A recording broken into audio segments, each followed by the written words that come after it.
Bismillahirrahmanirrahim. Tujuan rumah tangga itu ada dua. Yang satu mendekatkan diri kita pada Allah. Karena itu tolong periksa sampai sekarang, kira-kira antum di rumah sudah mendekat kepada Allah atau belum. Salatnya, mengajinya, kebersamaannya. Bertakwalah karena antum itu dititipkan pasangan dan suatu saat akan ditanya. Yang kedua, mohon fokus ke sini. Tujuan berumah tangga itu untuk melahirkan sakinah, ketenangan, ketentraman. Jadi kalau antum sudah puluhan tahun berumah tangga, belasan tahun gak pernah tentram, itu artinya ada cara yang keliru menjalani proses rumah tangganya. Karena itu, untuk melahirkan ketentraman, saya tidak bahas panjang karena waktu kita sudah habis. Bawalah mawaddah dan rahmah ke rumah. Itu caranya. Mawaddah dan rahmah.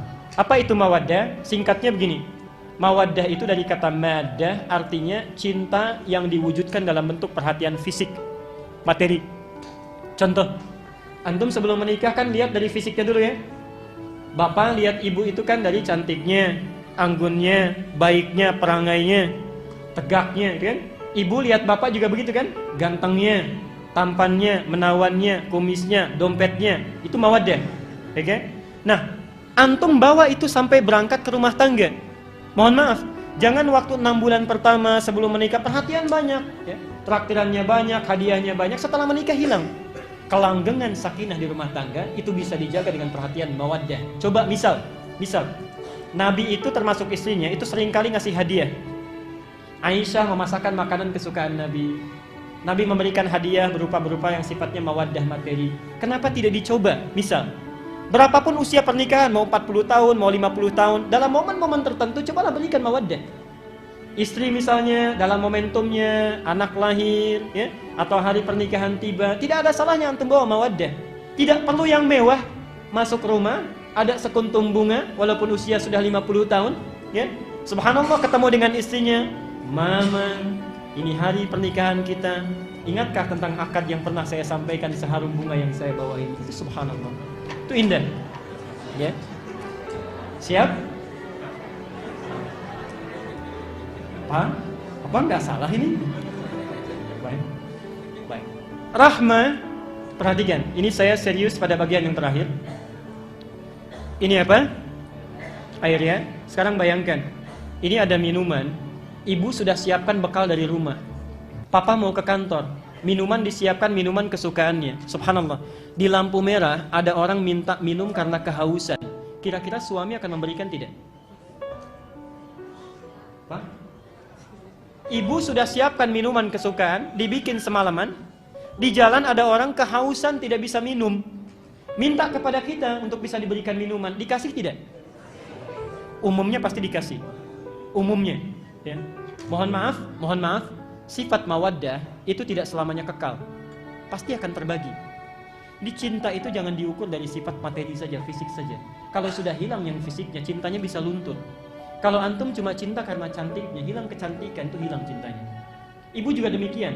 Cinta pada materinya, sekali waktu diuji oleh Allah, menurun pendapatannya, subhanallah, ya. Menurun pendapatannya, itu cinta bisa berkurang. Maka ikatlah dengan rahmah, ini bagian yang terakhir. Rahmah inilah perhatian yang lahir dari hati yang paling dalam. Kalau ini dikeluarkan, cinta akan bertahan dan tidak akan pernah pindah ke lain hati. Dan yang punya rahmah tinggi itu cuma punya ibu. Cuma ibu. Rahmah ini asalnya dari kata rahim. Yang punya rahim cuma perempuan, laki-laki tidak. Kenapa disebut dengan rahim? Karena ibu rela memberikan kasih sayang terdalam pada sosok yang ada di dalam rahim itu, walaupun dia rela menderita, kanan susah, miring kiri sulit, pegal capek, yang penting yang di dalam itu tenang. Karena itu ada para pakar menyatakan, kenapa seorang anak itu lahir menangis? Karena takut tidak mendapatkan kasih sayang seperti yang diperoleh dalam rahimnya. Kalau ibu rumah tangga ingin langgeng, maka berikan rahmah lebih tinggi dibandingkan dengan mawaddah. Contoh, pernah nggak ibu praktekkan kalau suami pergi ke kantor, itu kenapa tidak diantar sampai ke pintunya? Kemudian titipkan dengan kata-kata, perhatikan, ibu titipkan nasi 1 bungkus dengan makanan mewah, dengan kalimat walaupun sekedar di SMS kan, perhatikan jauh bedanya melekat ke dalam hati. Papa sayang, kami beserta anak-anak di rumah mendoakan dengan cinta dan sepenuh jiwa agar papa sukses dalam pekerjaan dan kembali ke rumah dengan semangat. Bekerjalah dengan cinta mama, Pak. Itu subhanallah. Itu akan dibawa sampai ke kantor itu. Nggak bisa dibagi itu, nggak bisa dibagi. Suami lihat yang bagus pun di kantor, misal ini cantik fisiknya lebih daripada istri, itu mikir 2 kali. Kamu cantik, tapi belum tentu bisa punya rahmah seperti istri saya. Kalau saya masuk angin dia bisa kerokin misalnya. Itu kepikiran. Karena itu ibu tampilkan mawaddah dan rahmah, insya Allah ketenangan itu akan diraih. Saya tutup dengan kisah terakhir dan ini nyata. Ini nyata. Ibu bapak, kita akhiri pertemuan kita, dengarkan kisah ini dan praktekkan dalam kehidupan. Mawaddah dan rahmah. Di Karawang ada sebuah keluarga sangat soleha. Suami istri sudah punya 3 anak. Bayangkan, sudah punya 3 anak. Suami soleh, istri soleha, anak-anak soleh. Satu kali suami itu sedang pulang dari pekerjaannya, capek luar biasa, lelah dan lapar. Masuk ke rumah, subhanallah, disambut oleh istri, dicium tangannya, ditenangkan jiwanya. Begitu duduk di meja makan, kata suaminya, "Ma, tolong buatkan mie." Istri masih sibuk di dapur. Ibu perhatikan, subhanallah, Pak ya. Saya berikan dalilnya dulu, nanti buka Quran surat 91. Ayat 7 sampai dengan 10. Perhatikan sini, saya cepat. Apa yang terjadi? Ma, tolong minta katanya, buatkan mie dulu, karena masakan belum jadi. Ibu sekalian, subhanallah, karena sibuk di dapur, saking sibuknya bawa bumbu ini itu, tiba-tiba lupa yang dimasukkan ke mie itu 1 sendok garam. Diaduk. Apa yang dihidangkan dengan penuh senyuman, kemudian suami menerima, belum diambil, istri sudah pamit ke dapur lagi. Perhatikan konsepnya, perhatikan. Saya ingin tanya bapak dulu, kalau bapak jadi sosok suami pada saat itu, dihadapkan pada makanan demikian, beliau kemudian menyendok 1 sendokan, rasanya sudah terbayang, apa yang bapak lakukan? Ingat ya, suasananya capek, lelah, penat, ada masalah, tiba-tiba dapat mie yang kualitasnya asin. Apa yang dilakukan? Perhatikan, ini biasanya rahmat dipunyai istri, tapi suami ini mempraktikkan. Lihat konsep ayatnya. Fa'alhamaha fujuraha wa taqwaha. Di dalam diri kita itu ada sifat baik, takwa, ada sifat jelek, fujur. Rumusnya begini, qad aflaha man zakkaha, akan bahagia hidup seseorang kalau dia menemukan yang jelek, belajar dari jeleknya, mencari lawannya yang baik. Jadi rumus rumah tangga itu, kalau menemukan sifat jelek dalam pasangan, cepat cari yang baik, jangan dieksplor yang jeleknya. Contoh, kalau cemberut itu lawannya apa? Senyum. Kalau bapak menemukan istri sedang cemberut, bapak yang senyum. Sampai ke rumah, istri sedang cemberut, bapak yang senyum. Ma, kenapa jangan cemberut? Sebaliknya, subhanallah, suami sedang marah-marah, misalnya pulang kantor marah-marah, pekerjaan di kantor dibawa ke rumah, marah lawannya apa? Sabar, tenang. Lawan marah itu sabar. Jadi subhanallah ibu, sebetulnya sifat jelek itu dibuat bukan ingin menjadikan seorang jelek, bukan, tapi melatih supaya yang baik itu muncul dalam diri kita. Cemberut diciptakan bukan ingin menjadikan istri cemberut, Pak, tapi supaya senyum itu bisa lahir dalam diri kita yang paling indah.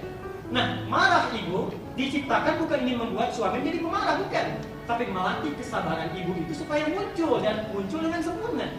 Jadi berbahagialah kalau punya suami sedang marah. Tapi ini sedang dilatih kesabaran kita supaya muncul. Perhatikan, tadi mie rasanya apa? Asin. Lawan asin apa? Ini lihat, suami ini paham betul dengan konsep ini. Keluarlah dalam lisannya kata-kata yang sangat manis walaupun yang dirasakan asin. Mas sayang, anak 3 masih panggil saya. Perhatikan, mas sayang, papa datang. Ini bahasa bebas ya, tapi begini kurang lebih, tidak saya kurang-kurangnya mau tambahin. Perhatikan, sini mah duduk samping bapak, lama rasanya tidak makan berdua. Enggak marah.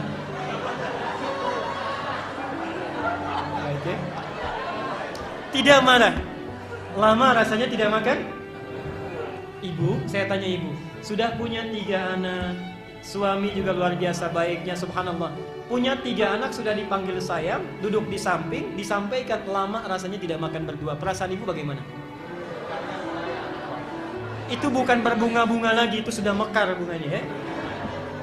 Perhatikan, itu belum selesai Pak. Kalimat pamungkasnya perhatikan. Sini mah papa suapin. Jelas ya? Sudah terbayang ya? Rasanya nikmat, enak, momentumnya ditunggu-tunggu. Dengan manjanya sudah menanti. Apa yang terjadi? Subhanallah, perhatikan Pak, saat suapan itu sudah mulai disampaikan, perhatikan, yang terjadi istri bukan tertawa, bukan tersenyum, itu langsung tersungkur jatuh di kaki suaminya, dicium kaki suaminya, menangis jadi-jadinya mohon maaf. Perhatikan seorang istri yang sangat soleh. Beliau menangis, "Pak, oh, maafkan mama tidak sengaja," dan sebagainya. Tapi hebatnya suami, tangis itu lawannya apa? Tertawa dengan senyum, tertawa dengan singkat, tidak berlebihan. "Ma, kenapa begini? Papa kan cuma katakan lama rasanya gak makan berdua." Apa yang terjadi? Perhatikan. Tadi kan lapar ya? Lapar, capek, penat luar biasa. Perhatikan dari rumus ini saja. Apa yang terjadi?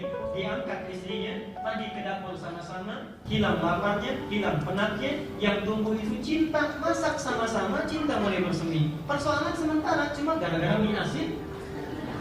Yang lahir itu cinta yang luar biasa semerbaknya. Kadang-kadang Allah memberikan masalah bukan ingin membuat kehidupan rumah tangga bermasalah, tapi untuk belajar dari situ supaya cinta itu terus bertanam. Rumusnya, yang kecil jangan diperbesar, yang besar kecilkan.